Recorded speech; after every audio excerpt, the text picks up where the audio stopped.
చేస్తున్నావు? కట్లెరగ తీసుకుంటున్నానమ్మా పొయ్యిలోకి. మీరు కట్లు ఆడతారా? మేము లేని వాళ్ళం కదమ్మా. మేము కట్లు ఆడం, మేము ఏటతోటి కాసుకుంటాం. మాకు ఏటర్లు ఎట్టొస్తాయమ్మా, మేము కూలి చేసుకునే వాళ్ళం. అంటే మీ ఆయన మీద పడతాయి. కష్టపడాలి. మీరు ఉన్నోళ్ళు కదమ్మా, మేము లేని వాళ్ళము, కష్టపడే వాళ్ళము. మాకు ఎట్టొస్తాయమ్మా ఏటర్లు బోటర్లు అన్ని. అంటే అట్ట ఇరిసి కట్ల కాగబెట్టుకోవాలి, పొయ్యిలో పెట్టుకుంటామమ్మా. మాకైతే తెలియదమ్మా. నీకు తెలియదు కదా, నువ్వు కష్టపడితే కదా నీకు తెలిసేది. ఏట్రే మేము వాడేది, మేము ఇలా వాడము, అసలు మాకు అలవాటు లేదు. ఇంట్లో కూర్చున్న దానికి ఎట్ట తెలుసుద్దమ్మా కష్టము సుఖమైనది. అట్ట పొలం బయటికి పోతే కదా తెలిసేది. ఎప్పుడన్నా పొలం వెళ్ళావా? పొలము వెళ్ళం, మేము పొలం కొంటాం గాని పొలాలు వెళ్ళి పొలంలో పని చేయటం మాకు రాదు, మేము వెళ్ళము. మేము దేవుని నమ్ముకున్నాము అమ్మ, దేవుని బిడ్డము. కష్టాలు సుఖాలు మాకు అన్ని తెలుసు, అందుకనే మేము పొలం పని చేసుకొని బతుకుతాం. అవునా? మాకు అవన్నీ మాకు తెలీదు. సాగర్ నీళ్ళు వస్తున్నాయమ్మా, మేము పట్టుకోవాలి, బొంగలతో మోసుకోవాలి. మేము పట్టుకుంటారా? మేము అలా కాదు, ట్యాంకరే కొనేసుకుంటాం. మీరున్న మహారాజులు కదమ్మా, ఎట్టయినా మేము మోసుకోవాలమ్మా. మేము మోసుకోం, ట్యాంకర్ మా ఇంటికి వచ్చి పోసిపోయింది. మీరున్న వాళ్ళు కదా, మీ ఆయన బాగా సంపాదిస్తాడు, ఆ పండ్లు బొండ్లు అమ్మి తీసుకొస్తాడు. నీకేం దిక్కు తెలుస్తుందా? అవును, నా భర్త ఉన్నంతకాలం నాకు దిగులు ఏమీ లేదక్క. నీకెందుకుంటుందమ్మా పద్మ? నీకెట్టయినా కష్టం తెలియదు కదా, ఇల్లు తెలీదు, అందుకే కాయలన్నీ తెచ్చి పడేస్తుంటావు. కష్టమా? కష్టం అంటే లేక మేము అల్లాడుతున్నాం. నిన్నంత అందం పడేసావు, ఎవరికన్నా పెట్టినా పుణ్యం ఉంటుంది కదా, నీకు దిక్కు తెలియటంలే. అవును, సలసన్నం ఎవరు చేయి పెడతారు? మేము తినం. తింటావు నువ్వు. ఒక రోజు పొలం పనుకు పోవే, నీకు తెలుసుద్ది.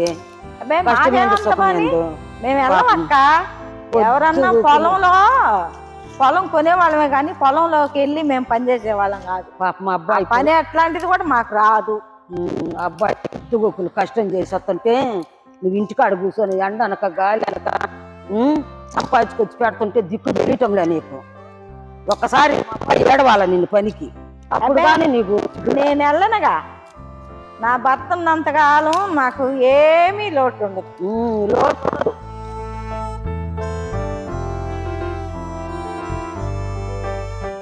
అక్క, మనలో మన మాట, మొన్న పిల్ల పెళ్లి చేసావు కదా, ఎంత అయింది ఏంటి ఖర్చు?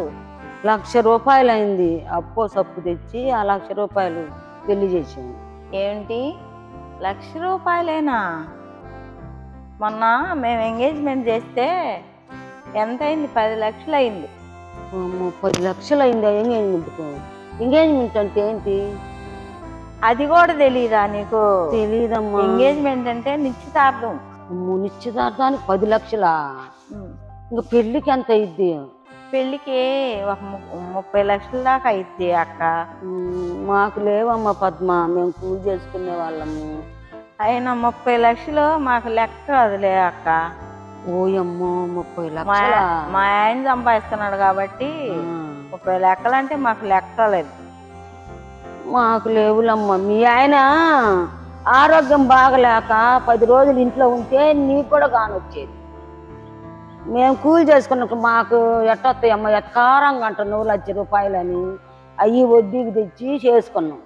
అవి తీర్చుకునేళ్ళకి మాకు తెలుసుద్ది. మాకు 1,00,000 రూపాయలు అంటే అదే గొప్ప, మీకున్న వాళ్ళకి గొప్ప లేదుగా. మేము కష్టపడేవాళ్ళము, మీరు సుఖపడేవాళ్ళు. నీకు సుఖం అంటే ఏదో తెలిసేది, అట్ట పోతే తెలుసుద్ది. ఒకరోజు పోతే ఆలోచించు కొంచెము. మరి మాకు ఎట్టొస్తున్నాయా, ఎవరు కష్టపడుతున్నారా? మా ఆయన కష్టపడుతున్నాడే, మరి బాగు లేకపోతే మా పరిస్థితి ఏందని ఆలోచించావా? ఏంటి ఆలోచించేది? నా వెనక నా భర్త సంపాదించేవాడు ఉన్నాడు, నేను ఎందుకు ఆలోచించాలి? అవునక్క, మా చిన్న అమ్మాయిని హైదరాబాద్లో చదివిస్తున్నాం అక్క. కాలేజ్ ఫీజు ఎంతో తెలుసా? ఉంటుందిగా ఒక 50,000. 50,000? 50,000 ఏంది? 50,000కి ఏమొస్తున్నాయి అక్క ఇప్పుడు?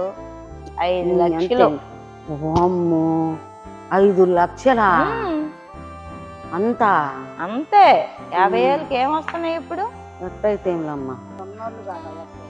నాన్నమ్మ ఇదిగో అక్క మా మనవరాలు, దీనికి రోజుకి 500 ఇచ్చి పంపిస్తా. ఏంది నాన్నమ్మ, నువ్వు నాకు రోజు 5 రూపాయలే కదా ఇచ్చేది? నువ్వు ఉండిపోవే. మా మనవరాలకి 500 ఇచ్చినా కూడా 5 రూపాయలు లేని చమత్కారం చేస్తుంది మా మనవరాలు. అట్టెందుకు చెప్పుద్ది లేవే మరి నువ్వు. లేదక్క, అదంతే. నువ్వు దునోరు మూసుకో, దొరికిపోయావు కూడా అబద్ధం ఆడ. అయ్యో ఇది ఆడొచ్చింది నాకు. 5 రూపాయలు ఇచ్చి 500 అంటావు ఏంది? ఒక నువ్వు ఎంత ఉన్నామో ఉన్నదాని అయితే మట్టుకు మేము ఉన్నవాళ్ళం. అయినా ఎట్టయినా గొప్పగా చెప్పుకుంటావులే నువ్వు, అదే గొప్ప అని. మా గొప్పలే అంతే, మేము ఉండేవాళ్ళం కాబట్టి మేము అలా చెప్పుకుంటాం. మేము లేని వాళ్ళం లేనట్టే మాట్లాడుకుంటాం. నువ్వు ఉన్నదాన్ని కాబట్టి అబద్ధాలు చెప్పినా నిజమే. మేము అబద్ధాలు ఎప్పుడు చెప్పం అక్క. మేము అబద్ధాలని నువ్వు అనుకుంటున్నావు, నేను ఎప్పుడు నిజమే చెప్తా అక్క. మహారాజు కదా ఎట్టయితే. ఇంట్లో చాలా అన్నము కాయలు మిగిలిపోయింది అక్క. కుడితొట్టు ఉంది కదా, కుడితొట్లో పడేద్దాం అనుకుంటున్నాను. నీకు ఇలువ తెలిస్తే కదా అన్నము కానీ కాయలు కానీ ఏం ఇలువ తెలియదు. సంపాదిస్తే ఇలువ తెలుసు. అబ్బాయి 4 రోజులు పాలు మాలి ఇంటికి ఆడుంటే అప్పుడు తెలుసుద్ది నీ ఇలువ. అన్నం ఇలువేందో కాయలు ఇలువేందో నీకేం తెలియదు కదా. ఇప్పుడు దిక్కు తెలుస్తుందా నీకు? తిని ఇంటికాడ కూర్చొని కూర్చో పద్మ. అబ్బా ఏంటక్క ఏసీ లేదా? మాకు ఆ నుంచి వచ్చుద్దమ్మా ఏసీ. మాకు ఏసీ లేదు అసలు. చాలా ఒక్కబోతుంది. అదే మా ఇంట్లోనైతేనా ఏసీ పెట్టుకొని అసలు పెద్ద ఆటలు అంట మాకు బాగుంటది. మాకు ఏసీ లేదమ్మా. అవునులే, మీది మేము లేని వాళ్ళం కదా, ఏసీలో ఎన్నట్టు వస్తాయి. చిన్నిల్లు కదా మీది. అవునులే, ఉండదు మీకు.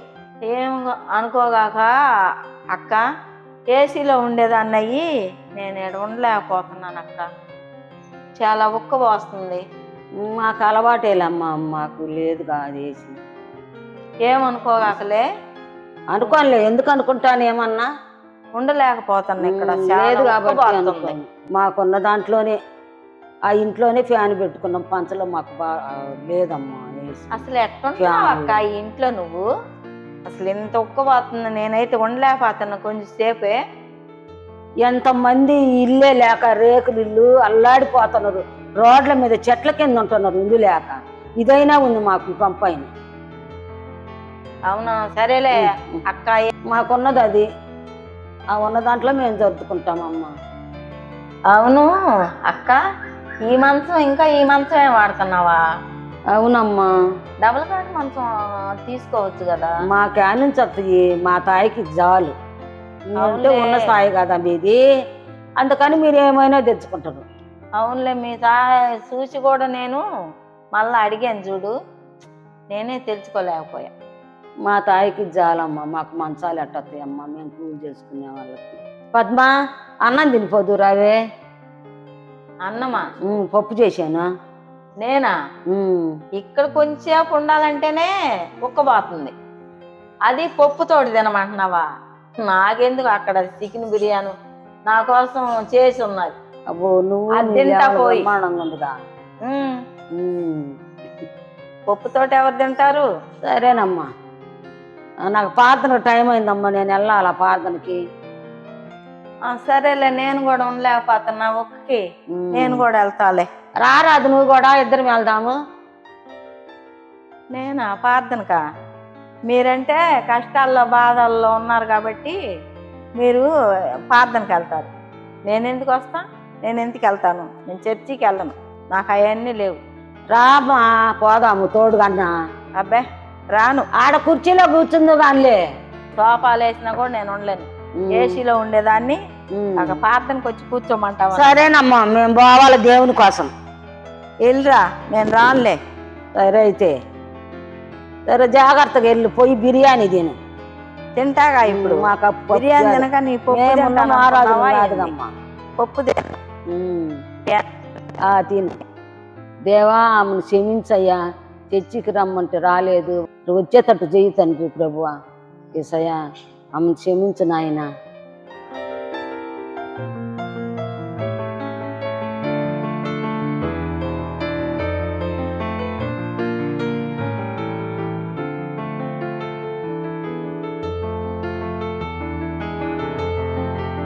మన we walk with God channel ద్వారా మేమందిస్తున్న ప్రతి షార్ట్ ఫిలిం మీరు చూడాలి అనుకుంటే వీడియో కింద కనిపిస్తున్న రెడ్ కలర్ సబ్స్క్రైబ్ బటన్ని నొక్కండి. సబ్స్క్రైబ్ చేయడం ద్వారా మేమందిస్తున్న ప్రతి షార్ట్ ఫిలిం ముందుగా మీకు పంపబడును. లైక్ చేసి షేర్ చేసి మా పనిలో మీరు కూడా పాలుభాగస్తులు కండి.